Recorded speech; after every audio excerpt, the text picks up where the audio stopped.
Have you ever felt like the harder you try to stay close to your grown children, the farther away they seem to drift? Maybe you call every week, text them little updates about your life, send photos, even drop by with food or thoughtful gifts. And at first it feels nice, like you're still part of their world. But then, the replies get shorter. The visits become less frequent. They forget to call back. And you're left wondering, am I doing too much or not enough? It's a tough spot to be in, especially when you've spent decades raising them, loving them, sacrificing for them. Now, in this new stage of life, you just want to stay connected. But somehow, despite your best efforts, you feel like you're chasing, and they're pulling away. You're not alone. So many parents over 60 quietly wrestle with this feeling. And the truth is, the more we chase, the more the dynamic starts to change, not always in our favor. So today, let's talk about something that's not often said out loud, but it's incredibly important. What actually happens when you stop chasing your adult kids? Not in anger, not with drama, but simply when you stop constantly trying to close the gap. And you might be surprised at how that one shift can change the whole relationship. Let's start with something that catches most parents off guard. Your kids notice the silence first. You might think they won't. After all, they're busy, work, families, maybe kids of their own. You assume your quiet absence might slip under the radar, but it doesn't. That first stretch of silence, that day you don't call or text, it stands out. See, whether they admit it or not, your presence is a steady part of their emotional background. Your messages, your check-ins, your updates. They might not respond with enthusiasm every time, but they've gotten used to it. You've become a sort of emotional safety net. You're the reliable one, the one who's always there. So when that steady hum of communication suddenly stops, even for a few days, it registers. They might not say anything. They might not even reach out at first. But inside, something shifts. They start to wonder, is everything okay? Why haven't I heard from Dad this week? Why didn't Mom text me like she usually does? Now they might brush off the thought. Or they might rationalize it. Oh, they're probably just busy, they'll tell themselves. But that question lingers. It hums in the background. Because even silence, when it breaks a familiar pattern, speaks loudly. And here's the thing. That silence doesn't just create space. It creates contrast. Before, your presence was consistent, maybe even taken for granted. But now, with that absence, they feel something they hadn't before. The value of your attention. And right on the heels of that realization comes something a little deeper, a little more personal. Their ego takes a hit. Now, I don't mean ego in a negative way. We all have an ego. It's that part of us that likes to feel needed, liked, appreciated. And whether your kids are 16 or 36, they're used to being in the emotional spotlight of your life. When you stop chasing, when you're not the one constantly reaching out, asking how they're doing, making the plans, holding up the relationship, it subtly challenges their sense of importance in your world. They begin to question things. Did I do something wrong? Are they upset with me? Or even, why don't they seem as eager to talk to me anymore? Now here's where it gets interesting. That small sting, that slight ego bruise, it's not a bad thing. It's actually an opportunity. Because for the first time in a while, they're doing the reflecting. You're not the one second-guessing every interaction. They are. That shift is powerful. Because when you're always chasing, the emotional energy is one-sided. You're the giver. You're the one working to maintain the connection. But the moment you stop, it opens up a space for them to step into. And in that space, they begin to reevaluate your role and your worth in a whole new way. Think about it. When something is always available, it can start to fade into the background. It becomes comfortable, expected, even unnoticed. But when it pauses, even gently, we start to feel its weight again. Your kids begin to realize, wait, maybe I've been taking mom's support for granted. Or maybe I should have shown more appreciation for how often dad checks in. They start to remember the little things you've done over the years. The advice you gave, the help you offered, the love you gave freely, even when they didn't ask. And in that quiet space, a new awareness begins to take shape. This isn't about guilt. It's not about making them feel bad. It's about giving them the emotional room to see you more clearly, not just as the parent who's always on standby, but as a person with your own value, your own life, your own needs. And that's where connection begins to shift, not through constant closeness, but through intentional space. Sometimes the strongest relationships grow not from the effort to hold on, but from the courage to let go just a little, to stop chasing, to allow the natural flow of connection to come from both sides. Because as strange as it may sound, connection often grows in the space between certainty and mystery. It's in the moments of not knowing exactly what the other person is thinking that our curiosity gets piqued, our interest re-engaged. When you stop chasing, you invite your children to lean in, to take more responsibility for the relationship, to make space for you, not just expect you to always make space for them. They may not say it out loud, they may not even act on it right away, but in their hearts something begins to shift. They begin to see you differently. Not just as the parent who's always giving, but as someone whose presence they've come to count on. And now, miss. That's the quiet power of pulling back. It's not punishment. It's not neglect. It's an invitation. And sometimes that invitation speaks louder than 100 text messages ever could. As the silence lingers, something interesting starts to happen. Your kids begin to reevaluate your worth and your role in their lives. Sometimes consciously, sometimes without even realizing it. See, when you're always the one reaching out, always available, always giving, your children get used to that dynamic. It's not that they don't appreciate you. Deep down, they probably do. But human nature is funny that way. What's constant becomes invisible. What's easy becomes assumed. So when you step back, even slightly, you change that rhythm.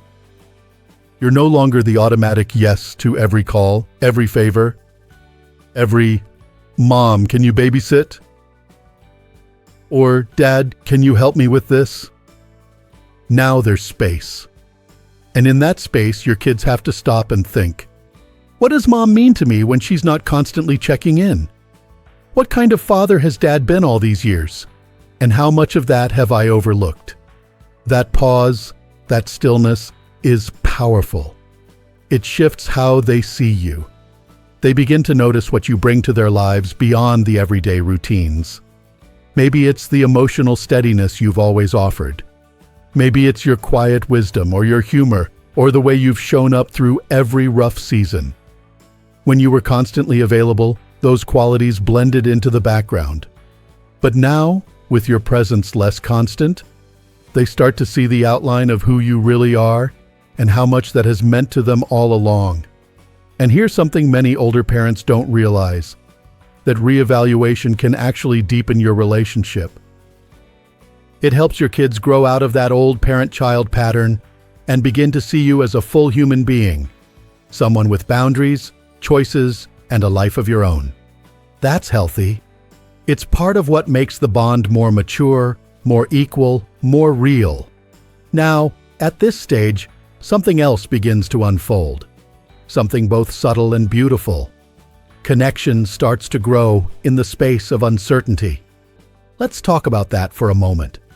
We often think closeness comes from constant communication, talking every day, sharing every thought, filling every silence. But real emotional connection doesn't always work that way. Sometimes it grows strongest when there's a little distance, a little mystery, a little time apart to think, to miss each other, to remember why that connection matters in the first place. When you stop chasing, you give your kids a precious gift. The gift of missing you. It may sound strange, but missing someone is one of the purest ways we remember love. When your son wonders why you haven't texted, when your daughter starts thinking, "I haven't heard Mom's laugh in a while," that's connection reawakening. It's not about guilt or manipulation. It's about space, the kind that allows both sides to breathe. Think about it like gardening. If you overwater a plant, it can drown. But when you give it just enough, water, light, and room to grow, it flourishes on its own. Relationships are much the same. They need oxygen. They need pauses. The uncertainty of what's Mom up to, or is Dad busy these days, can actually rekindle curiosity, respect, even admiration. Suddenly, you're not just the parent waiting by the phone. You're someone living, doing, exploring, enjoying your own world. And that's attractive in the emotional sense. It draws them in. You might notice small changes. Maybe they start reaching out more often, not out of obligation, but genuine interest. Maybe they begin to ask questions again the way they used to when they were young, curious, warm, engaged. Or maybe they simply start listening more attentively when you do talk. That's connection being rebuilt, quietly but firmly. Of course, not every child reacts that way right away. Some will fill in the silence differently. They might assume you're busy or have other priorities. And you know what? That's not a bad thing. For years, you may have made your children your central focus. Every plan revolved around them, their needs, their schedules, their crises. So when you pull back, even gently, it reminds them that you have your own world. You have things to do, people to see, passions to pursue. And that realization can be eye-opening for them. They might think, "Wow, Mom's really been getting out more lately." Or, "Dad seems happier these days. Maybe he joined that golf league after all."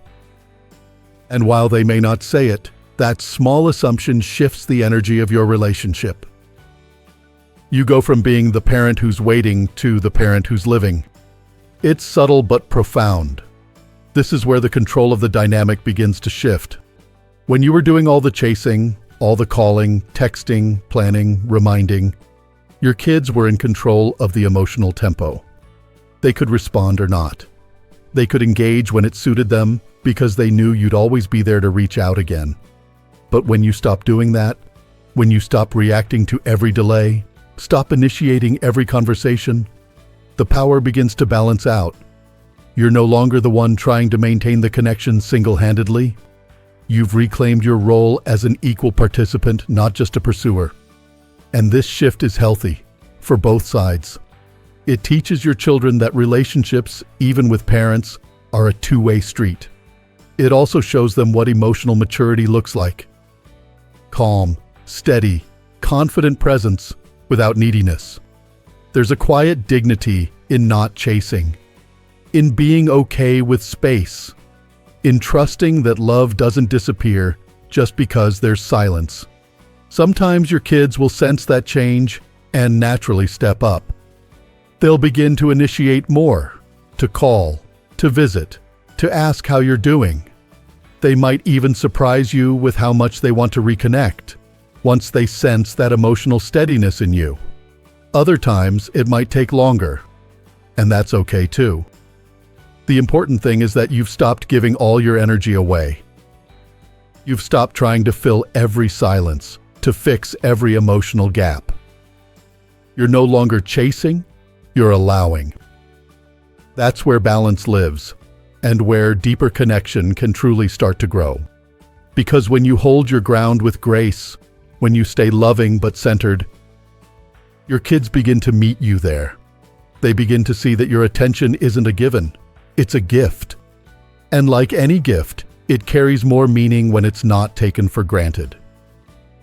That's when the relationship starts to mature into something richer, something built on mutual respect rather than old habits. Now here's where the truth really reveals itself.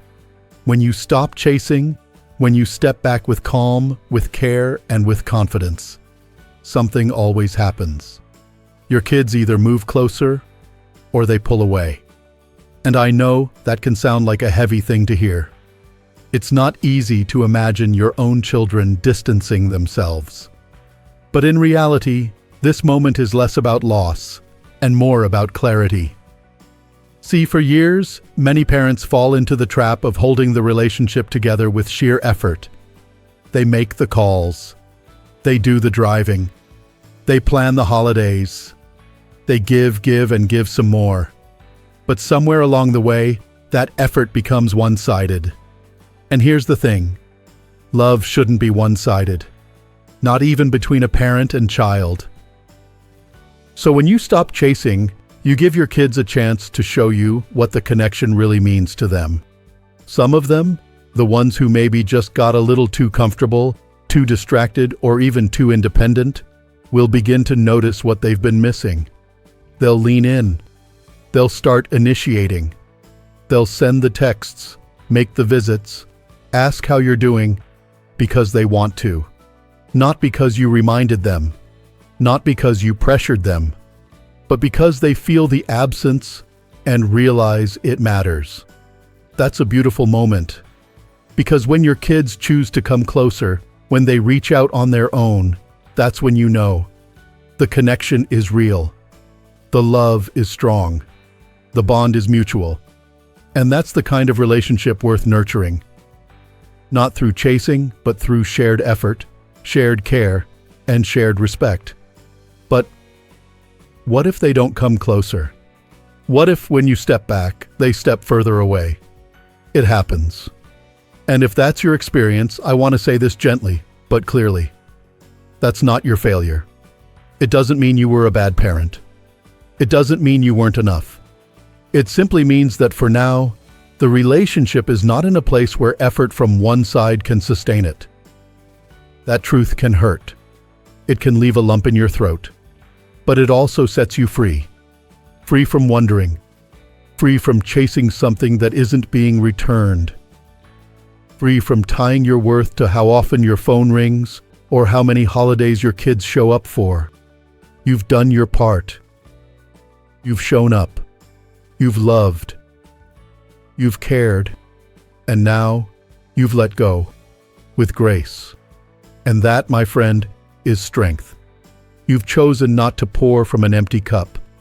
You've chosen to respect yourself, your time, your energy. You've chosen to create a life that doesn't rely on someone else's attention to feel meaningful.